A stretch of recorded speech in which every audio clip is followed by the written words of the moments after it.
calling to order the membership or the leadership team meeting for Libertarian Party of Pinellas County at 7:08 p.m.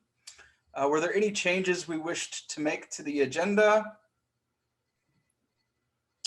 No. All right, hearing none.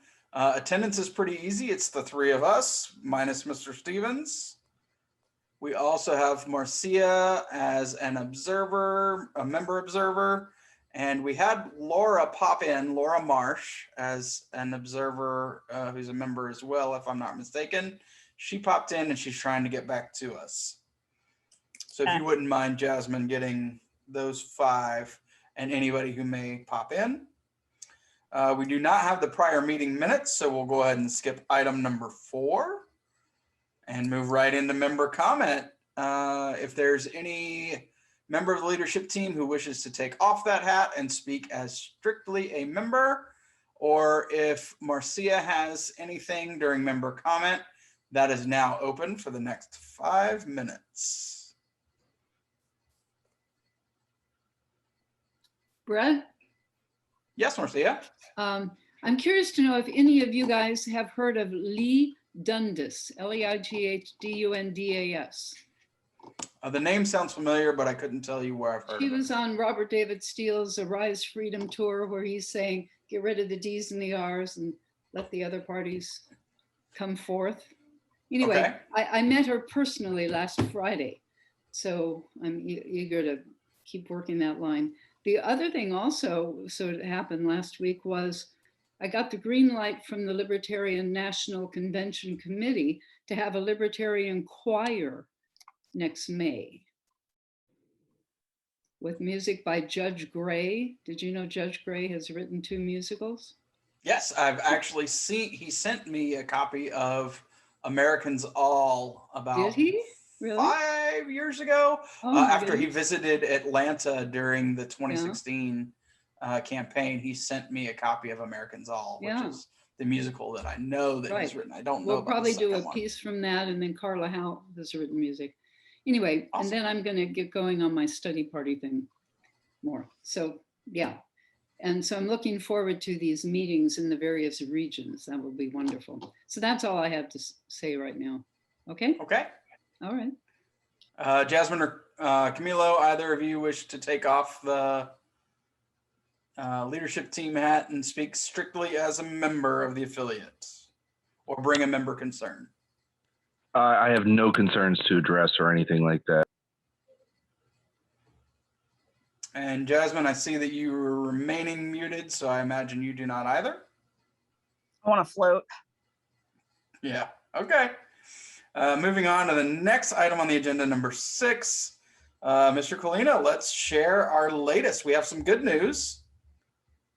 Yeah, and the ever-ending quest to not only legitimize us, but get us to save some money on our credit card processing, we have officially added the donate button, which is live and ready to accept donations on our website for a significantly— Where can people find that, Mr. Colina?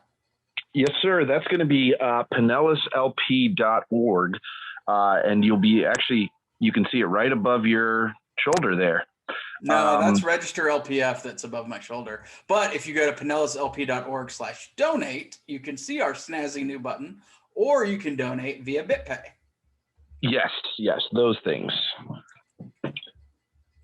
But yeah, right, so everything is live and situated, and we're still waiting, obviously, on the IRS. That's going to take some time, so that's going to be a recurring statement from me for the next few months. But otherwise, yeah, everything is live and situated otherwise.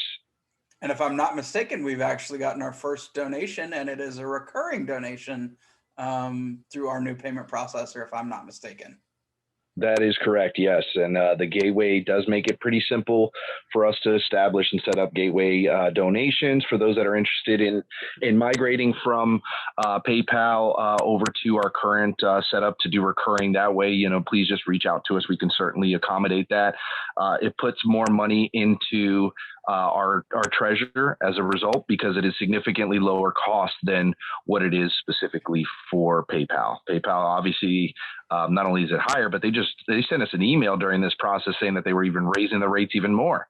So we did this in a very timely manner, considering all the obstacles, I should say, that we did address and got situated though. But we're good, and it feels good to report that, actually.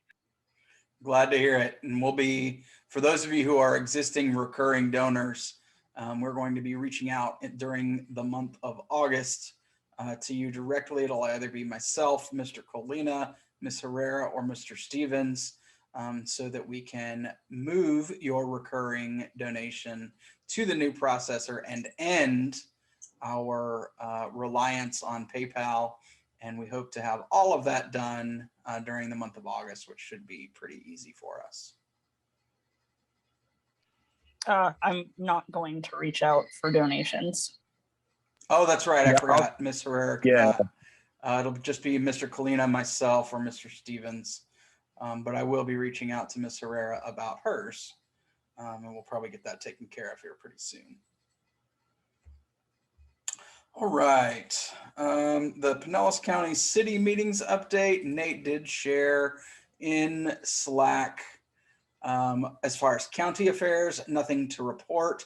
The next budget specific work session is on the 3rd. There may be a proper proposal at the regular meeting that takes place on the 4th. Both of those are in August. The rest of what he shared is for another agenda item. So I can't really give any backup other than what he shared, so I can't answer any questions, but it looks like there isn't much to ask about. The next item on our agenda is the October Coffee Talk. I do not have anybody particularly in mind, but I do have a couple possibilities. Is there a strong feeling about our guests? I was thinking of reaching out to David Boyce from the Cato Institute, or possibly Jason Pye at the Due Process Institute, to talk about some of the things that they're working on within the libertarian movement. And we'll probably be able to do a December one as well, since it's in the earlier part of the month. We probably wouldn't have to cancel it like we normally do with our business meeting. But any thoughts on either of those as our Coffee Talk speakers for October? Yeah. Any way we can get Spike Cohen possibly too for one of these? I'm sure that we can. I've kind of been holding that ace in the hole a little bit with regard to Spike, because I know that he's wildly popular. To see the Coffee Talks catch on a little bit more than they have so far. I was probably thinking of having him in the beginning, maybe to kick off the new year with Spike in January.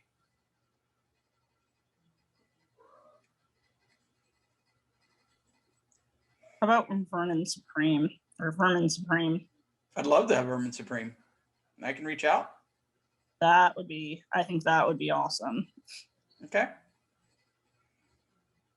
All right. I will make sure that I have those. Let me send myself a message that tells me.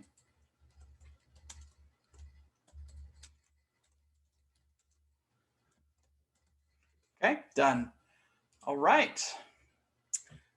If there is nothing else for that one, we'll talk a little bit about the website. So as Camilo and I have found, especially with the new payment processor, that is going to most likely require so that we can have an embedded payment form rather than linked to a payment form. We'll need to create a cart that will transfer financial information securely from our website to our payment processor. We would want to use a cart-like application within our website to do that. Our current website would not support that, which is why it's currently a donate button that takes you to our website, or not, that takes you away from our website to be able to contribute. That's not ideal. I like to keep people where they started, but it will have to work in the short term. I did reach out to Tony Sellers with LPF. She's the IT director, to talk with him a little bit about their WordPress infrastructure, and theirs is a possibility. Theirs is actually built with Elementor and Astra on the WordPress platform.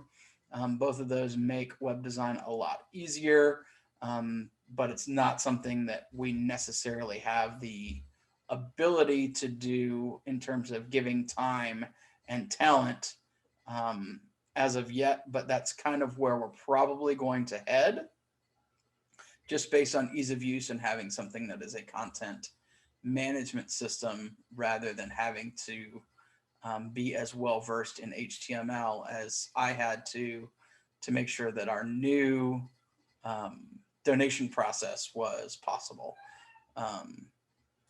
So just kind of wanted to give an update there. Are there any questions, comments, concerns? Hearing none, Ms. Herrera, you want to share anything you might have for us with your quest to find graphic design, merchandise, or business cards, and their procurement, a vendor for those? So I haven't procured a vendor just yet for either one of those, and I'm still on the lookout and still asking for if anybody can has any ideas or has anything they want to send to shoot me an email. That way. And that's vicechair@pinellaslp.org. Yes. Any little tidbits I will take. All right. The next item. Oh, I'm sorry. Any questions for Jasmine? No question. All right. Next item is Zone 6 for our open house with the Registered Libertarian Engagement Program. Mr. Stevens shared that he has 2 in Pinellas Park that were intriguing. He noted both Parkside Cafe and Pete and Shorty's. He says that Pete's is probably a better environment for what we're looking for. And he also put in a plug for their Midwestern or Midwest style offerings when it comes to food. And their restaurant is aimed a little more for social gatherings as opposed to a quiet family dinner. So I did reach out to Pete and Shorty's prior to this meeting. I think we're at the point now, because we're now at the end of July, it may make sense for us to move our intended date from September to October, because we've gone essentially a whole month. It may make sense for us to shoot then for the middle of October for this event. The good news is we haven't printed anything and we haven't done anything else in that regard. So kicking it a month probably wouldn't be an issue. I'm a little worried about having something like this in 6 weeks. Do you guys have any thoughts, concerns, questions with regard to either having it in September or October? Any preferences that you'd like to share? I like the idea of October. That way it just gives us a lot more time to plan ahead and to kind of get other people involved. Okay.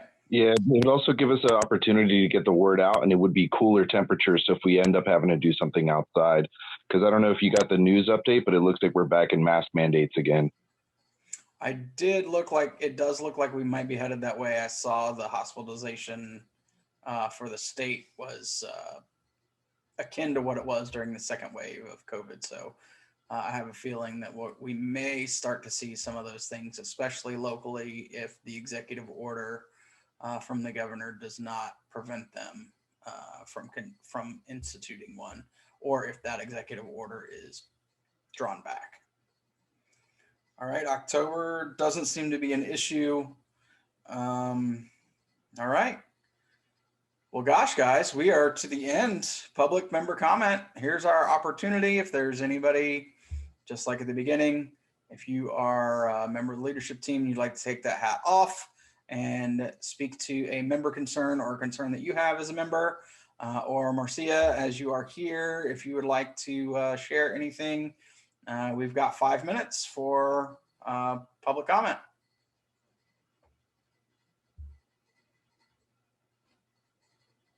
Hearing none, I will entertain a motion to adjourn. I motion to adjourn. Thank you, Jasmine. Jasmine, did you know that you moved to adjourn?